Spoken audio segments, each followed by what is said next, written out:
गांव से शहर जाने के लिए दूध वालों को जंगल से होकर गुजरना होता था और जंगल में एक कच्ची घाटी थी जिसे ये लोग रोज पार करते थे।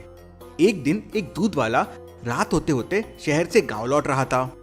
तभी उसे घाटी पर एक व्यक्ति मिलता है जो उससे कहता है, दोस्त मुझे मदद चाहिए, मैं राहगीर हूँ और रास्ता भटक गया हूँ। तो क्या आप बता सकते हैं वो आदमी को सचमुच मदद चाहिए या नहीं चाहिए? सोचे लॉजिकल आर्मी।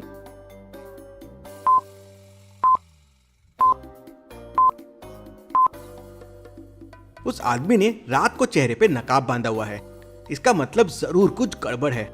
वहां 4-5 लोग और आ जाते हैं जिन्होंने भी अपने चेहरों पे नकाब बांध रखा था। वो सब डाकू थे। डाकुओं ने दूध वालों के सारे पैसे छीन लिए जो उसने दिन भर में कमाए थे। डाकुओं ने मुंह पर नकाब लगा रखा था तो दूध वाला उनका चेहरा भी नहीं देख सका। अगले दिन फिर उसी घाटी पर एक दूध वाले के साथ लूटपाट हुई और अब ये घटनाएं अक्सर होने लगी थी। एक दिन गांव का सबसे दबंग और ताकतवर दूध वाला शहर से दूध बेचकर गांव की तरफ लौट रहा था। रात हो चुकी थी और उसी घाटी पर डाकुओं ने उसे पकड़ लिया। क्योंकि राजू बहुत ताकतवर था, उसने डाकुओं को धक्का दिया और वहां से भाग गया और जाके गेहूं के खेत में छुप गया। डाकू उसका पीछा करते करते उस खेत तक पहुंच जाते हैं। क्या आप इस खेत के सीन को देख के बता सकते हैं राजू दूध वाला कहां छुपा हुआ है?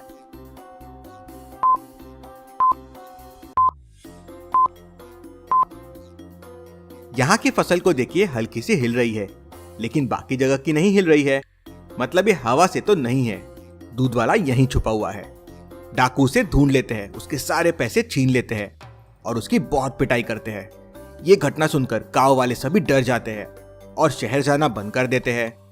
कुछ दिनों तक कुछ नहीं होता लेकिन बाद में दूध ना बिकने की वजह से उनकी रोजी रोटी चलना मुश्किल हो जाता है। परेशान होकर मुखिया के पास जाते हैं।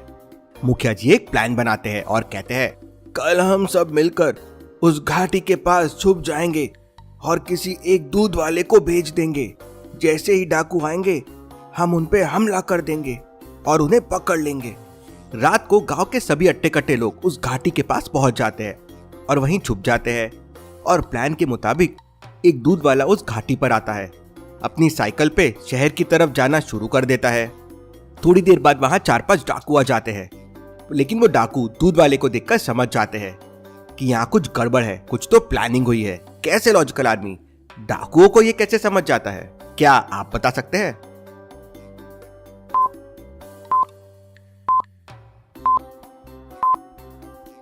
एक तो वो गांव वाला रात के समय गांव से शहर की तरफ जा रहा था, दूसरा उसके पास दूध ही नहीं थे। उसी से डाकू समझ जाते हैं।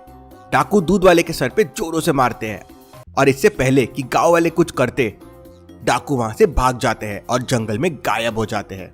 गांव वाले तुरंत दूध वाले को लेकर वापस गांव में आ जाते हैं और इस घटना के बाद से पूरे गांव में एकदम सन्नाटा सा छा जाता है। गांव वाले पुलिस को भी शिकायत करते हैं और पुलिस भी जंगल में जाके डाकुओं को ढूंढने की बहुत कोशिश करती है लेकिन इतने घने जंगल में पुलिस कभी डाकुओं को ढूंढ नहीं पाती। उन दिनों बसंत का महीना चल रहा था और मेहुल जंगलों और गांवों में घूमकर छुट्टियां बिता रहा था। अपनी गाड़ी से घूमते घूमते एक दिन मेहुल उसी जंगल में पहुंच जाता है। उसे गांव बहुत पसंद आता है और 1-2 दिन वहां रुकने का फैसला करता है। तभी उसे पता चलता है कि पूरा गांव डाकुओं से परेशान है। जंगल की घाटी में डाकू मारपीट और लूटपाट करते हैं। मेहुल गांव वालों से वादा करता है कि वो उनकी मदद करेगा और इस केस को सॉल्व करेगा। अगले दिन सुबह होते ही मेहुल उस घाटी पर पहुंच जाता है जहां डाकू गांव वालों के साथ चोरी और मारपीट करते हैं। वहां पैरों के निशान देखकर मेहुल समझ जाता है कि डाकू जंगल की तरफ से आते हैं। मेहुल जंगल के अंदर जाता है।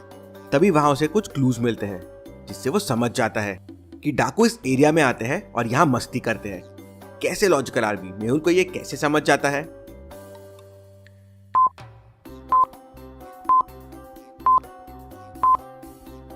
इस पेड़ के नीचे देखिए, कुछ मांस की हड्डियां और शराब की बोतल पड़ी हुई है। उसी से मेहुल समझ जाता है। मेहुल को जंगल के थोड़े ही दूर एक झोपड़ी दिखाई देती है। मेहुल वहां पहुंच जाता है। झोपड़ी में मेहुल को एक बूढ़ा आदमी मिलता है। मेहुल उससे पूछता है, दादाजी क्या आपको पता है इस जंगल में डाकू रहते हैं? तो दादाजी कहते हैं, हाँ बेटा, वो लोग अक्सर यहाँ से गुजरते हैं और मेरे पास से पानी पीते हैं। अब भला मुझ गरीब के पास ऐसा क्या जो मैं डाकुओं से डरूं? दादाजी अगर आप मेरी मदद करेंगे तो मैं उन डाकुओं को पकड़ सकता हूँ। मैं रात को आपकी झोपड़ी में छुप जाऊंगा और जब वो लोग आएंगे तो आप मुझे इशारा कर देना। मेहुल रात को उस बूढ़े आदमी की झोपड़ी में छुप जाता है। बूढ़ा आदमी झोपड़ी के बाहर आग जलाकर उन लोगों के आने का इंतजार करता है। रात होते ही वो डाकू लोग वहां आ जाते हैं। मेहुल छुपकर उन्हें देखता है, पर अंधेरा होने की वजह से उनके चेहरे नहीं दिखाई देते, लेकिन नीचे जल रही आग की वजह से उनके जूते और उनके पैर साफ साफ दिखाई देते हैं। मैं अभी अकेला हूँ और ये 4-5 लोग हैं, मुझे सही वक्त का इंतजार करना होगा। थोड़ी देर बाद वो लोग वहां से चले जाते हैं। मेहुल सुबह होते ही गांव में आता है। तभी उसकी नजर मोची की दुकान पे पड़ती है, जहां मोची चमड़े के जूते बना रहा था। मेहुल तुरंत समझ जाता है कि गांव का एक व्यक्ति उन डाकुओं से मिला हुआ है। कैसे लॉजिकल आदमी मेहुल को ये कैसे समझ जाता है?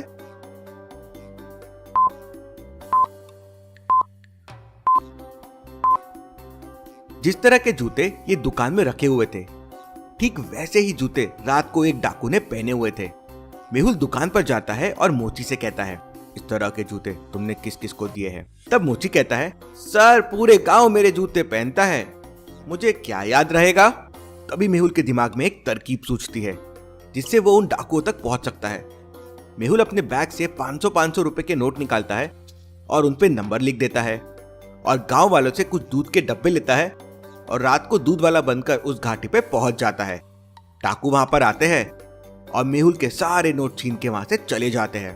अब सोचिए लॉजिकल आर्मी, मेहुल ने ये तरकीब क्यों लगाई होगी?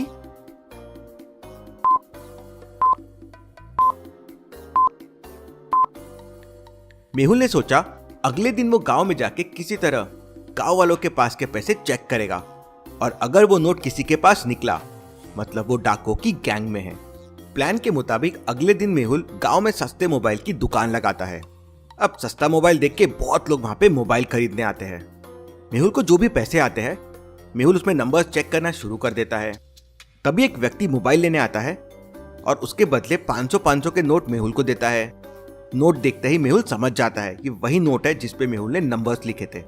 मेहुल उसको नीचे से ऊपर तक देखता है और उसको एक और क्लू मिल जाता है, जिससे वो समझ जाता है कि ये डाकुओं की गैंग का ही है। सोचिए लॉजिकल आर्मी और मुझे बताइए वो क्या क्लू है?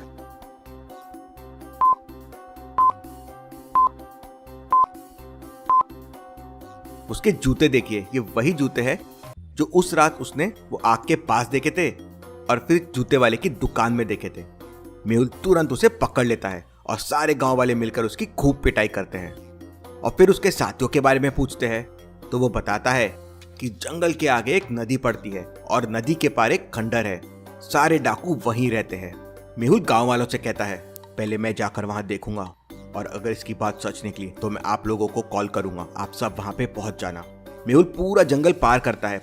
पार करते से उसे वो नदी मिल जाती है। अब नदी को पार करने के लिए मेहुल को ये स्टोन के ब्रिज को क्रॉस करना होगा। मेहुल स्टोन्स 9, 18, 27, 36, 45 पे जंप करता है। सोचिए और मुझे बताइए अगला स्टोन कौन सा होगा जिस पे मेहुल को जंप करना होगा। अगर मेहुल रॉन्ग स्टोन पे कूदा तो ब्रिज टूट जाएगा।